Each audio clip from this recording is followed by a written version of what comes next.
We're going to just about to start our general annual meeting of 2021. Very different, as you're going to see, but the situation that we're going through follows to a different ways to do things. But as I was preaching to you this morning, and for the last 6 years, Jesus leading us the way, so just follow. What a crazy ride this past year has been. We here at church are so grateful for you and your families. We welcome you this morning to our annual general meeting, and we are sending you peace and warmth to your hearts during these uncertain times. Like all of you, I know that we are surviving a very difficult year in our lives. But I would like to remind you that God is a refuge and a strength and ever-present comfort in trouble. Therefore, we will not fear. Several times in the last months, I have to remind myself that we are not alone, that God is always with us, even in our darkest and more desperate situations. God show me and you every day that by the darkness stars are revealed, and at the end of the tunnel there is light. So here I am to tell you, do not give up. Our faith has to always be bigger than our fears, and we need to remain hopeful. Hope is a wonderful thing, something to be cherished and nurtured, and something that will refresh us in return. The best thing is that by the grace of God, it can be found in each one of us. And it can bring light into the darkness of the situations and the places. Please always remember that hope is a powerful energy, and along with faith in God, they are the most important spiritual forces when it comes to overcoming life's biggest challenges. So have hope, have faith, and be happy. Because the Lord is our strength and our shield, our hearts should trust in Him, and we are helped. At any given moment, you and I have the power to say, this is not how the story is going to end. Because better times, much better times are to come. And God, through the gospel of Jesus Christ, is leading us to victory, wellness, and happiness. Peace, I live with you. My own peace I give to you. I do not give you as the world gives. Jesus says, do not let your hearts be troubled, and do not be afraid. Therefore, with love and faith, let us start our 2021 annual general meeting. Thank you.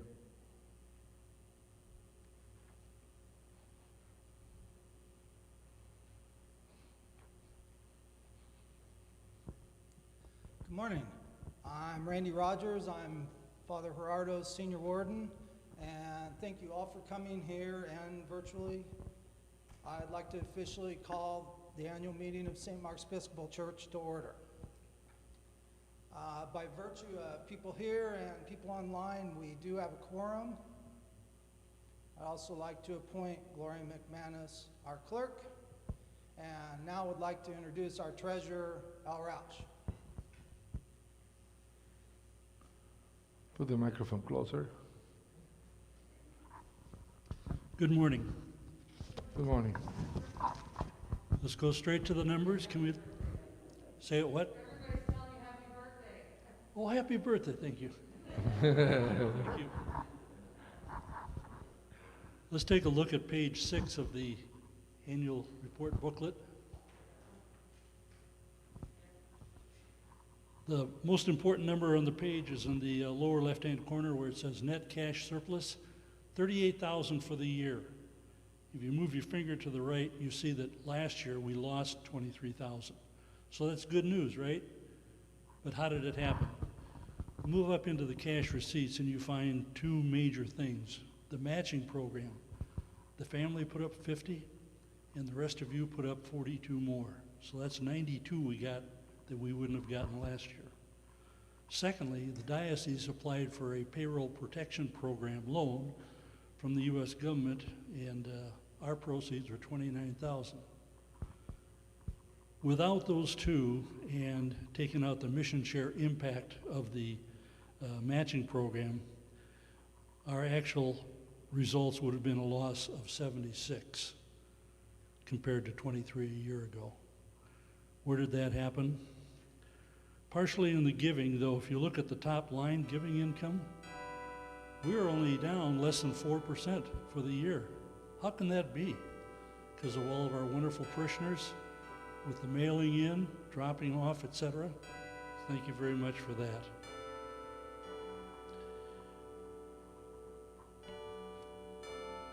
If you look at our personnel expenses, you see that the change from last year is 15,000 more expense. Each year the diocese gives us a certain amount of money, but then the next year they give us a less. So that represents the loss from what they gave us in 2019 to 2020. For 2021, we'll lose another 10,000 on that line. Facility expenses. Last year when we did some repairs, we took money out of savings because I didn't want to run short as far as cash in the bank for operating expenses.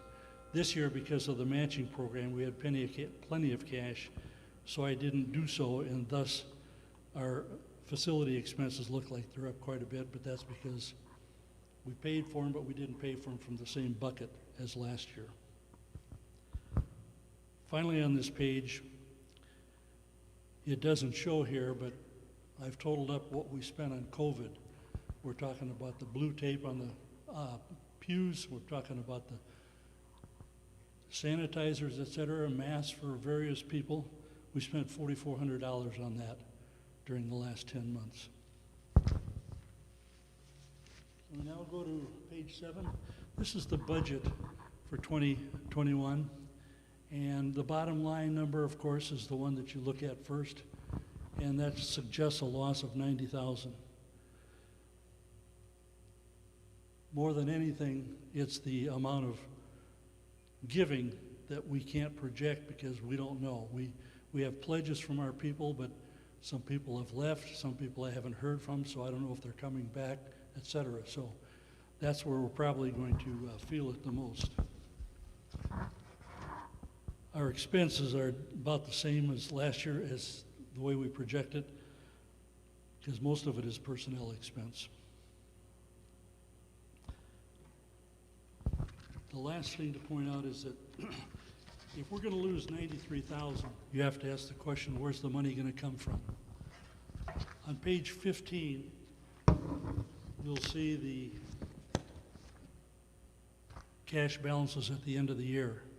Our checking account had 47,000, and then down below the savings account add up to another 76.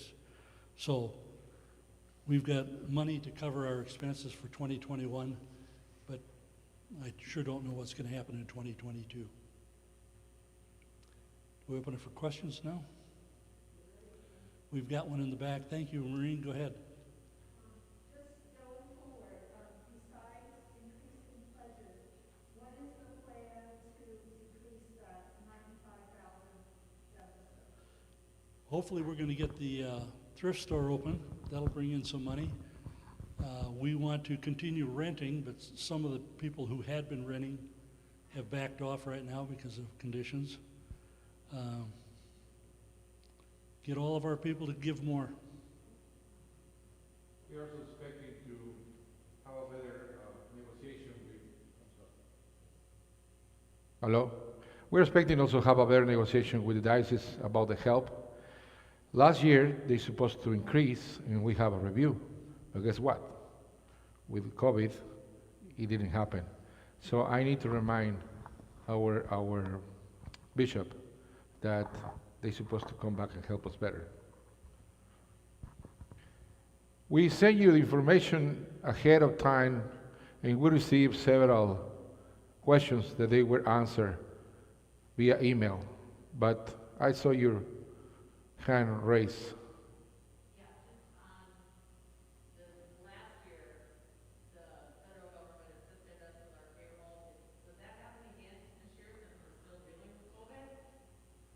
I have not heard what the diocese is doing about that. There is a second wave of payroll protection programs, but I don't know where our diocese is.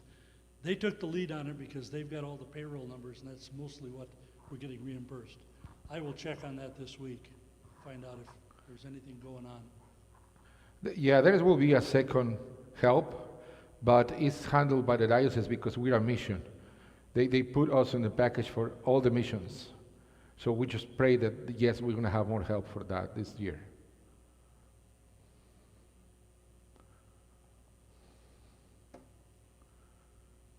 Well, thank you very much to all of you. I know, looks very different. Believe me, I miss having the church full, and pray I hope the next year we're going to do it the right way, the way that Dio commands, right? They did it. That God is telling us to do. But right now, I would like to recognize and thank our wardens, Senior Warden Randy Rogers. Thank you so much for all your work.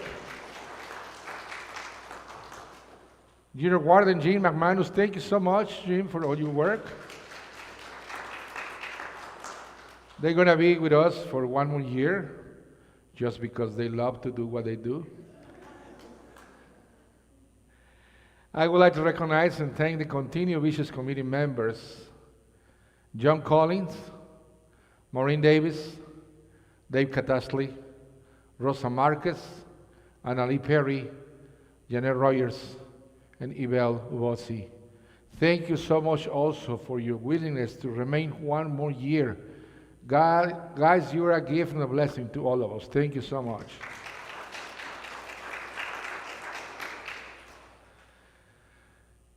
According to the bylaws of St. Mark's and the diocese, I'm authorized to, in special circumstances, to appoint delegates to convention. Two of them are returning. Thank you so much, Bob and Kathy Chitan. Thank you so much. But I appointed there Eric Hillquist and Mr. Dave Catastli here. Thank you so much for agreeing and serving. We hope that at the time of convention, we're going to be able to go, whatever it's going to be. Otherwise, we're going to do it through Zoom and streaming. I would like to present again our treasurer and our clerk. And, as I say, the wardens for this year. Randy, thank you, and welcome again for another year. Jean McManus, thank you so much, welcome for another year. Al Rauch, you're going to be with us forever. We love you. Happy birthday. Stay safe, stay alive, stay healthy. We need you. Follow Jesus right here in St. Mark's. Gloria, thank you very much. Another year, our clerk, our friend, our family, our daily life in the office. Thank you so much. Now, I have to commission the convention delegates. Vamos a comisionar a los delegados. In this case, if you are here, please stand up. Kathy, Dave, together with Eric Hillquist and Bob Chitan, by the grace of God and following the gospel of Jesus Christ, thank you for saying yes to follow Jesus. And we commission you to be our delegates to the coming diocesan convention. In the name of the Father, Son, and Holy Spirit. Amen. Thank you, guys.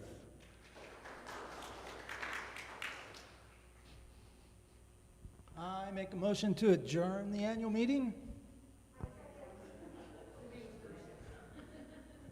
All those in favor? Aye. And everybody, please stay online for a few more minutes. We have a short video for you to watch. Very important, please, all of you who are at home, leave your comments. I'm pretty sure for those who are here, we're going to hear you very soon. But for those at home, leave your comments. We need you. Even if you just would like to say hi, we need to count who were with us. Thank you very much. We love you. Good morning. Although COVID forced the thrift store to close down last March, our mission still continued by assisting local agencies and our parishioners and their families, fulfilling their needs and requests throughout the year. And donations continue to pour in. So as we wish to purge the store of older items on the floor, we are inviting parishioners to come shop for free for the month of January as a way of saying thank you for your support. To keep a safe and secure environment, please contact me to set up a time for you to shop. On February 20th, Father G will lead a garage sale at the church to clear out the hallway of the furniture donations and any excess from the thrift store. If you have items you would like to add to this fundraiser, please contact Father G and plan on bringing your items on Friday, February 19th, to the church between 9 and noon. Watch for details for an online auction in mid-March with new and gently used items from the thrift store. I would love to have some additional items, so if you have anything you would like to donate, please let me know, or if you wish to make a gift basket, that would be awesome as well. With COVID vaccines underway, we are considering opening the store in March. We will evaluate the COVID numbers and the state regulations at that time. Be safe, and God's blessings to you all. Thank you again for your support.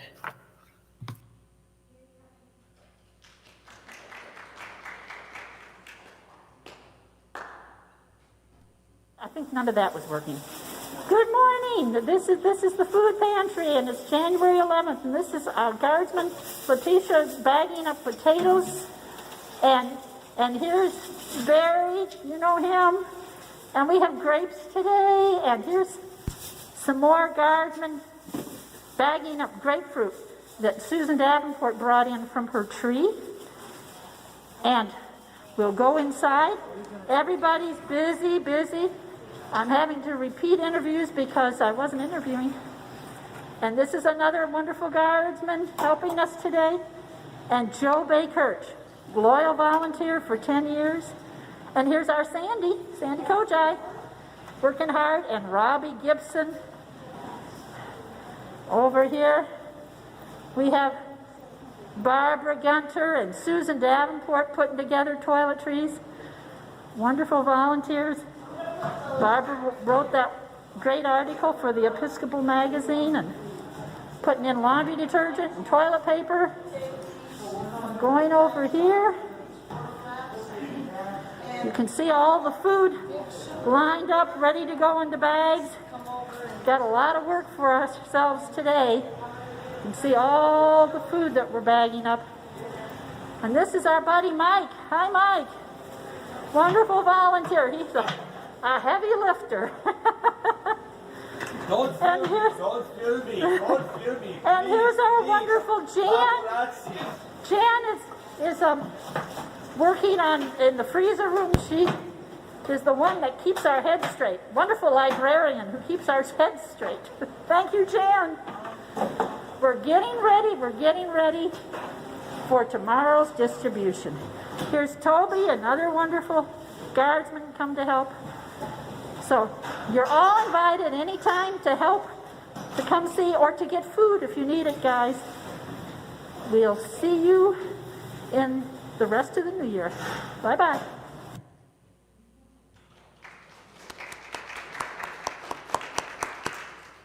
Thank you very much.